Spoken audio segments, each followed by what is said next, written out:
안녕하십니까. 반려동물 장례 지도사 김혜규입니다. 이번 시간에는 공중보건 및 위생관리에 대해 가지고 저희 이제 필기시험에 나오는 영역 부분에 대해 가지고 한번 알아보는 시간을 갖도록 하겠습니다. 자, 우리가 여름철 보건위생 굉장히 중요하죠. 주변이 특히 여름에는 주변이 지저분하면은 바퀴벌레나 파리들이 출몰해 가지고 또 다른 병균들을 옮기고, 그죠? 또 우리가 하천이나 또는 이제 수조 탱크 같은 데 보면은 깨끗이 하지 않으면은 모기 유충들이 발생돼 가지고 또 내용 모기가 출몰할 수도 있고, 이 공중보건이라는 것이 얼마나 중요하면은 대표적인 게 이 위생을 철저하지 않으면은 단체 생활을 많이 하는 곳, 특히 학교나 이런 데서 보면은 우리가 식중독을 일으킨다 이런 일들이 많이 일어나잖아요. 그게 보면 결국 다 위생에 관련된 거잖아요. 위생은 우리 건강하고 직결되어 있는 부분이거든요. 자, 그럼 특히 여름철 보건위생은 더더욱 중요하겠죠. 우리 개인 위생도 마찬가지입니다. 예를 들어 개인이 뭐 심한 독감이나 감기가 걸렸는데 많은 사람들이 다니는 지하철역이라든가 버스라든가 전철을 탄다고 한번 생각해 보세요. 그 균이 전파되어 옮길 수가 있겠죠. 그래서 개인이 마스크를 쓴다든가 이런 부분들이 굉장히 중요하겠죠. 그리고 또 하나 우리가 특히 보건 위생에 관련해서는 더더욱더 우리가 여름이나 또는 보면은 우리 AI 출몰을 많이 하잖아요. 특히 겨울 같은 경우에 조류 독감. 여기 보면은 정부 차원에서 방역 처리를 많이 하죠. 이런 것들을 거의 다 보건 위생이라고 얘기를 하는데, 자, 그러면은 평가 영역에서 보면은요, 자, 제1장 보건 행정, 제1절 공중보건에 대해 가지고 한번 살펴보도록 할게요.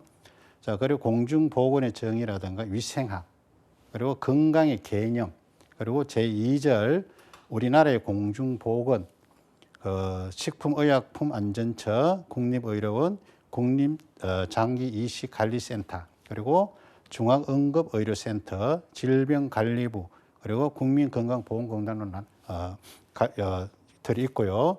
제2장 질병평가 영역에서는 감염병의 이해, 감염의 정의, 감염 승립의 요인, 그리고 감염증 예방의 구체적인 대책, 그리고 전염병 예방 법률, 그리고 각종 전염병 및 역학, 기생충의 질환, 그리고 위생, 환경의 종류, 기후위생, 주택위생, 그리고 수질위생, 대기위생, 오물, 이런 것들이 영역 평격에서 나옵니다. 자, 그러면은 자, 기출 문제 첫 번째 이제 문제를 보면은 공중보건의 목표에 대한 설명 중 틀린 것은 되어 있는데, 그 전에 먼저 보건의 정의에 대해서 제가 먼저 한번 설명드려 볼게요.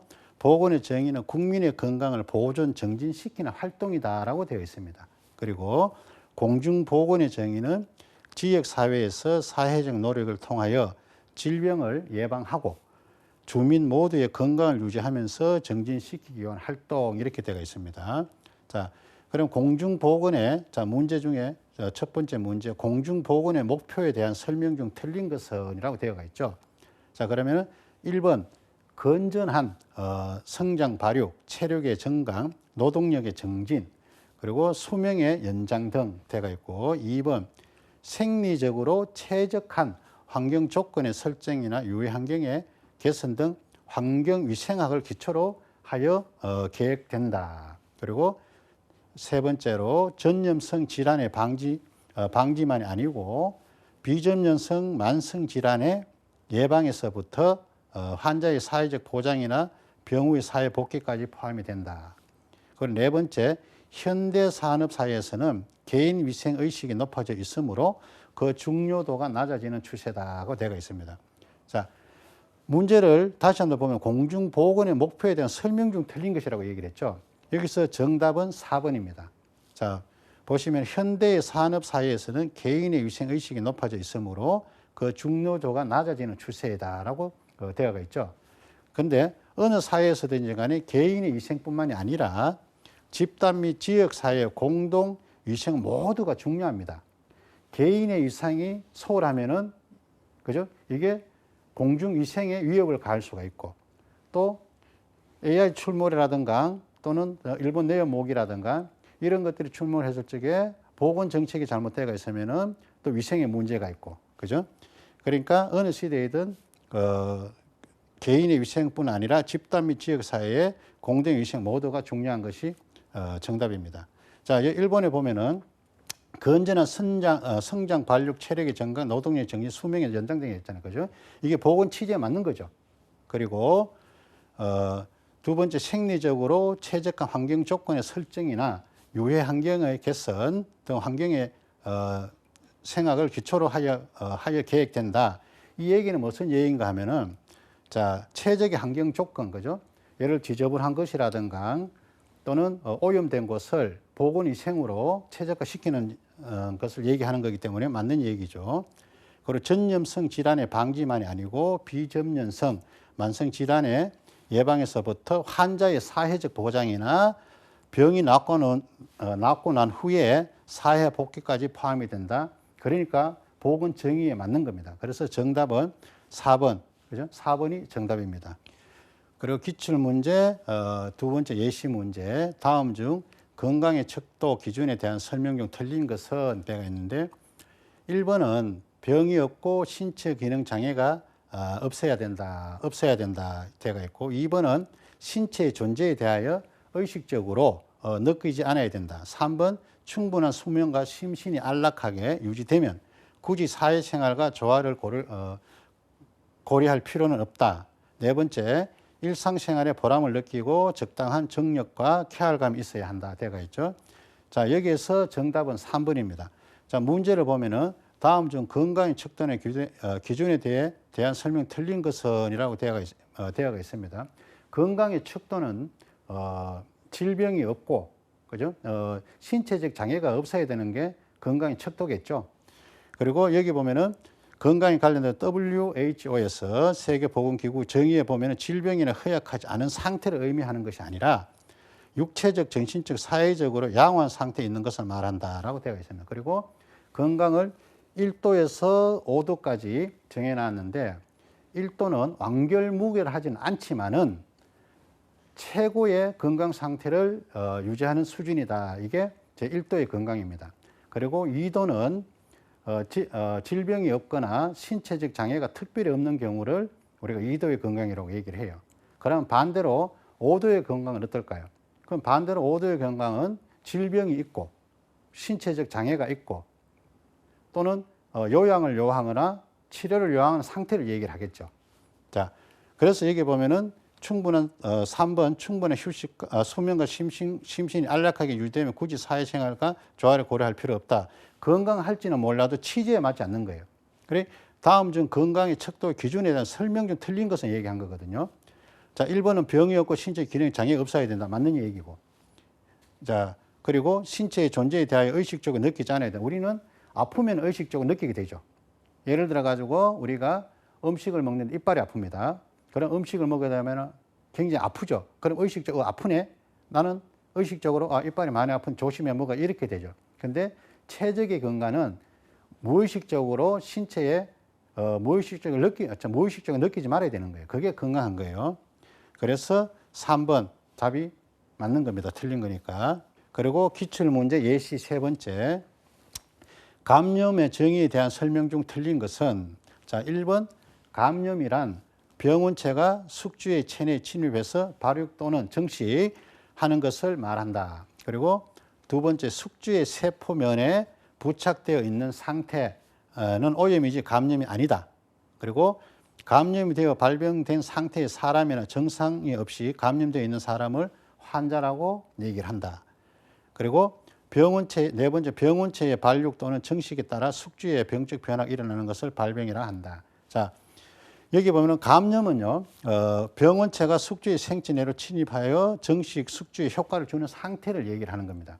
그리고 감염을 유발하는 매개체는 병원체, 세균, 바이러스, 기생충이 있죠. 그리고 병원서는 병원체가 생활하고 증식하면서 생존을 계속하면 다른 숙주에게 이걸 전파하는 걸 병원사라고 얘기를 합니다. 그리고 인간 병원서가 있죠. 환자나 보균자를 얘기를 하는 거고, 그리고 동물 병원서는 소, 말, 개, 돼지 등을 일컫는 겁니다. 그리고 전파는 우리가 직접 전파가 있고 간접 전파가 있습니다. 그러니까 여기 보시면은 문제 중에 문제가 감염의 정의에 대한 설명 중 틀린 것은 해놨습니다. 그죠? 자, 그럼 3번이 정답이죠. 감염되어 발병된 상태의 사람에는 증상이 없이 감염되어 있는 사람을 환자라고 한다. 자, 어떤 종류의 병원체에 감염되어 있지만 증상이 없는 사람을 우리는 보균자라고 합니다. 그죠? 그래서 정답은 3번입니다. 자, 1번은 감염이란 병원체 숙주의 체내 침입해서 발육된 증식하는 것을 말한다. 그죠? 맞는 얘기죠. 그리고 2번 숙주의 체표면에 부착되어 있는 상태는 오염이지 감염이 아니다. 그죠? 맞는 얘기고. 네 번째, 병원체의 발육 또는 증식에 따라 숙주의 병적 변화가 일어난 것은 발병이라 한다. 맞는 얘기입니다. 그래서 정답은 3번. 감염되어 발병된 상태의 사람이나 증상 없이 감염되어 있는 사람을 환자라고 한다. 맞는 얘기입니다. 정답입니다. 자, 그리고 기출문제 예시 네 번째. 자, 호흡기계 감염 경로에 따른 감염 대책으로 설명으로 틀린 것은 1번 공기 중에 병원체 농도를 감소시키기 위해 환기를 시킨다. 자, 2번 자외선이나 화학약품으로 의심체를 소독을 한다. 자, 흡입식 청소기로 먼지 등을 청소를 한다. 자, 4번 물을 끓여서 먹는다. 자, 정답은 4번입니다. 자, 문제 내용을 살펴보면요. 호흡기계 감염 경로라고 얘기를 했죠. 다른 감염 대처 설명으로 틀린 것은 했기 때문에 물을 끓여서 먹는다가 정답입니다. 자, 소화기계, 즉 경구인 입을 통해서 감염되는 감염 경로에 대한 대책이죠. 물을 끓여서 먹는 거는. 자, 근데 우리가 인체에 들어오는 세 가지 방법으로 독이 들어오는데 첫 번째 경구독. 우리가 입을 통해서 우리가 음식을 입을 통해서 먹는 음식이나 그죠? 또는 불량식품 등을 통해서 우리가 몸에 독소가 쌓이죠. 자, 그럼 우리 몸에 독소가 쌓이면 우리가 머리카락이나 소변이나 우리가 또는 뱃을 우리가 대변을 통해서 한 90% 이상이 다 빠져나갑니다. 독소 해소됩니다. 그리고 우리가 침이나 이런 것을 통해서 또 땀의 빈 부분에도 우리가 독소로 배출이 되죠. 그리고 경피독이란 자, 우리 피부를 통해서 흡수되는 유해 물질을 얘기를 하는 겁니다. 자, 여기 두 번째 문제를 보면은 그죠? 화학약품으로 의심체를 소독을 한다고 되어 있는데 경피독은 뭐냐 하면은 우리 피부를 통해 가지고 몸속으로 들어오는 독소를 경피독이라고 얘기를 하는 거예요. 자, 우리 경구독 입은 피부가 없어요. 점막으로 바로 연결되어 있습니다. 그래 모든 음식을 먹으면은 맛을 느낄 수가 있고 몸으로 바로 섭취가 되는 거예요. 왜? 입 속에 있기 때문에 피부가 별도로 필요 없는 거예요. 근데 우리 팔이나 발이나 손은 우리 피부는 외관상에 노출이 되어 있죠. 그러니까 피부 속에는 미세 혈관들이 많고 거기는 피부 조직을 떼내면은 바로 그죠? 살로 나오잖아요.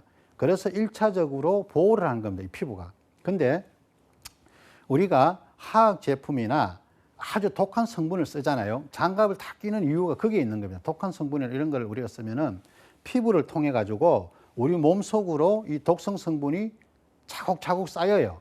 얘가 세월이 흘러 가지고 우리 몸을 질병을 일으키게 되는데 병명도 잘 나오지가 않습니다. 경피독으로 들어오는 거는.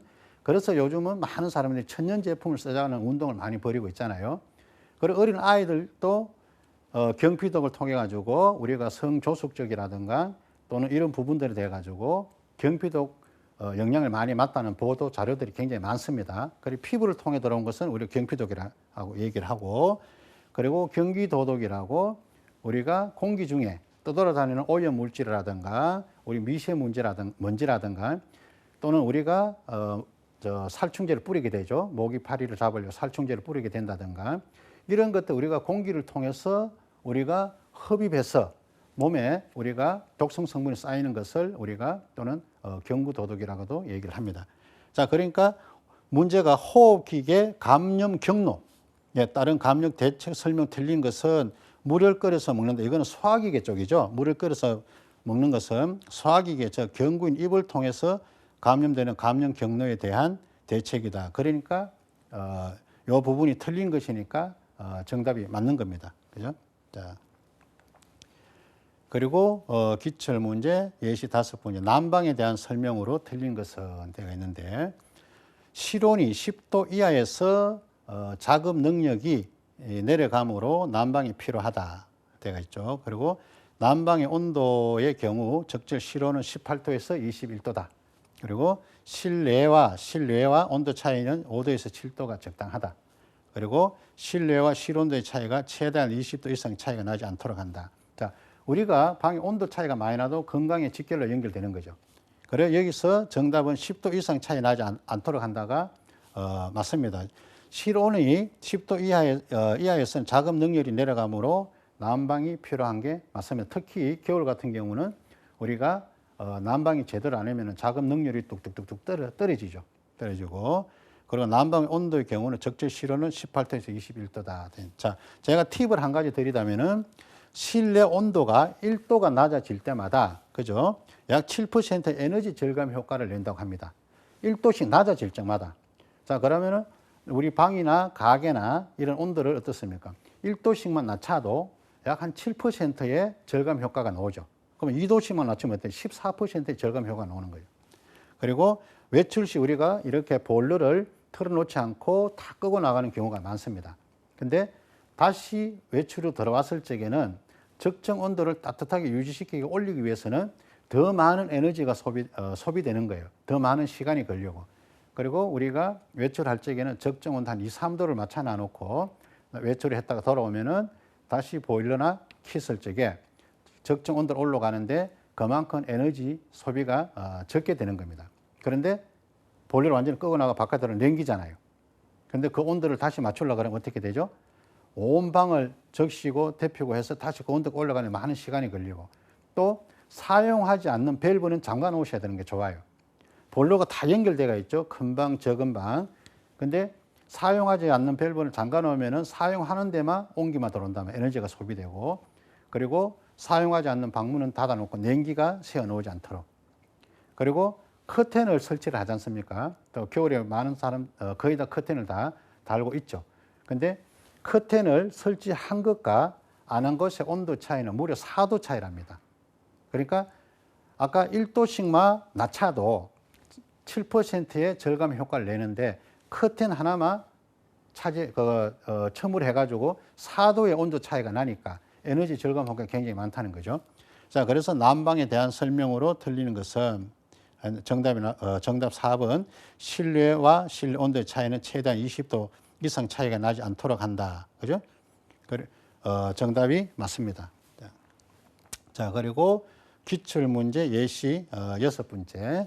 자, 일상 환경의 소음 기준 정도로 적절하지 않는 것은 자, 1번 보통 주택의 35에서 40데시벨 그리고 2번 시끄러운 길가는 55에서 80데시벨 그리고 시끄러운 교통기관은 70에서 95데시벨 그리고 네 번째 통증을 일으킬 정도의 100% 데시벨 이상.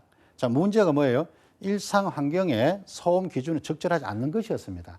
자, 그러면 통증을 일으킬 정도의 100데시벨 이상, 130 이상을 한다면 사람을 도저히 스트레스 받아가 살 수가 없겠죠. 그러니까 4번이 정답인 겁니다. 자, 우리가 소음의 종류는 많습니다. 층간소음, 층간소음 심각합니다. 그죠? 아래 2층이 어느 정도 합의만 되면 괜찮은데 예민한 사람들은 위층에서 아무리 조심을 하더라도 발을 울리는 소리, 의자 끄는 소리, 또 아이들 있는 집에는 어떻습니까?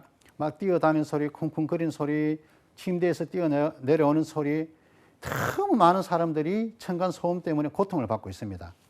그리고 자동차 소음 소리, 나가면 전부 다 소음이죠, 자동차. 그리고 핸드폰 소리, 기계 소리, 또 요즘은 반려동물 사육을 많이 합니다.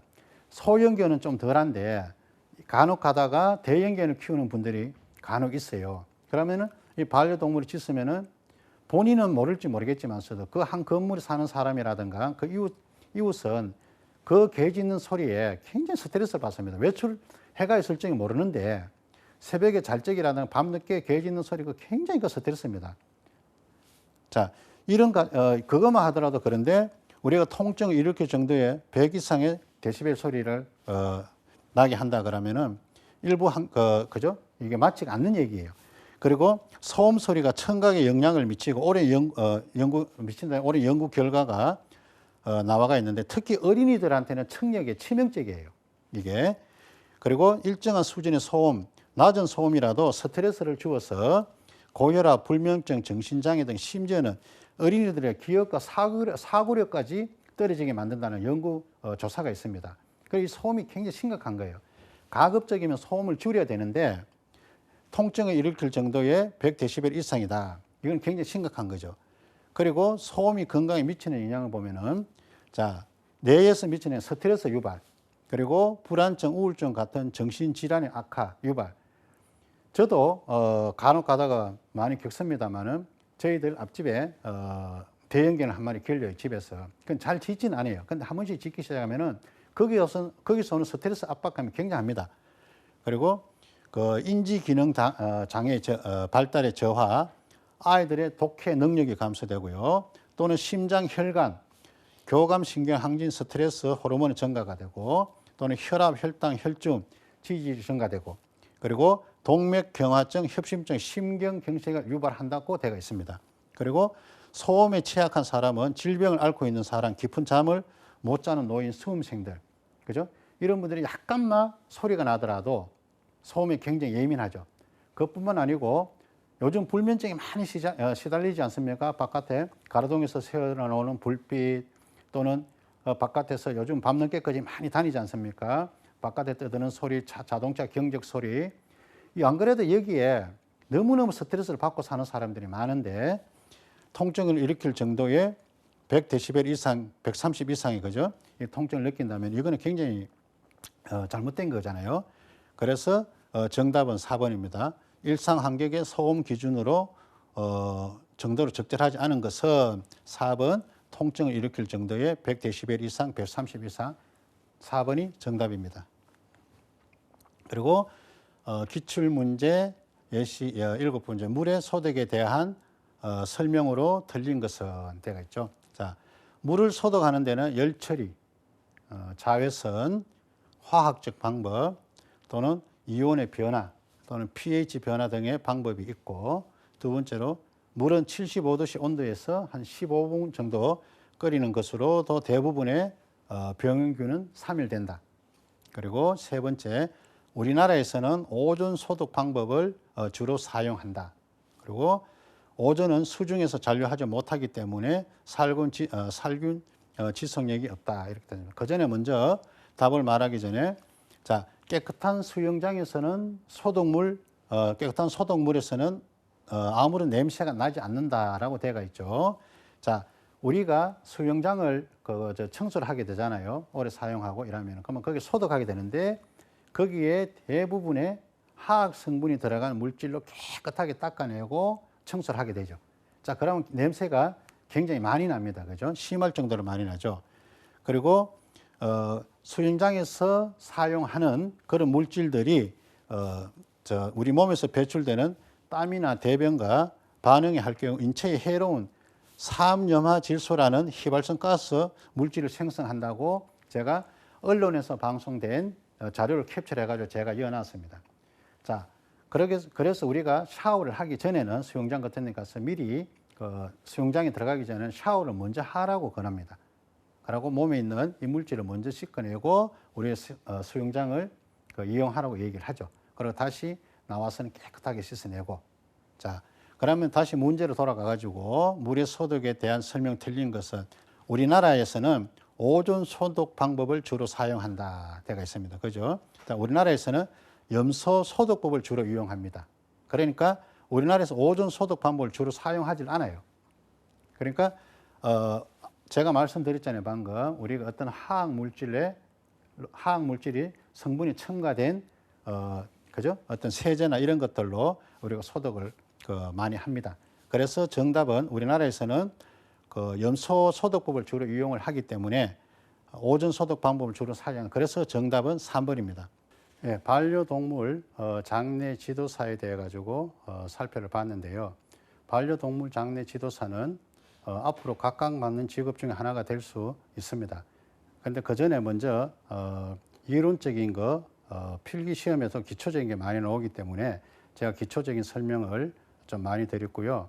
그리고 반려동물 장례 지도사가 앞으로 할 수 있는 일은 그 범위가 수행 능력이 굉장히 광범위한데 지금은 아직까지 그 보편화되지 않았기 때문에 지금은 이제 출발선상이라고 보시면 됩니다. 그래서 반려동물 장례 전문 지도사가 되기 위해서는 일단 필기 시험을 합격을 하고 직무 시험을 통과를 해야 되는데요. 기필 문제에서 저희들이 나오는 평가 영역이 반려동물 장례에도 나오지만은 또 우리가 건강의 문제 또는 여러 가지 건강의 문제라든지 이런 부분들 기필 문제가 많이 나옵니다. 그리고 여기서 1차 합격하고 2차 직무 교육에서는 우리가 현장에서 직접 우리가 경험을 하고 사용할 수 있는 기술적인 게 많이 나오거든요. 그게 저희들 직무 교육에서 12시간 교육을 이루어지고 있습니다. 자, 지금은 제가 반려동물 장례 기본 개요하고 그리고 우리가 또 건강의 척도 그리고 이런 부분에 대해 가지고 제가 지금까지 강의를 드렸습니다.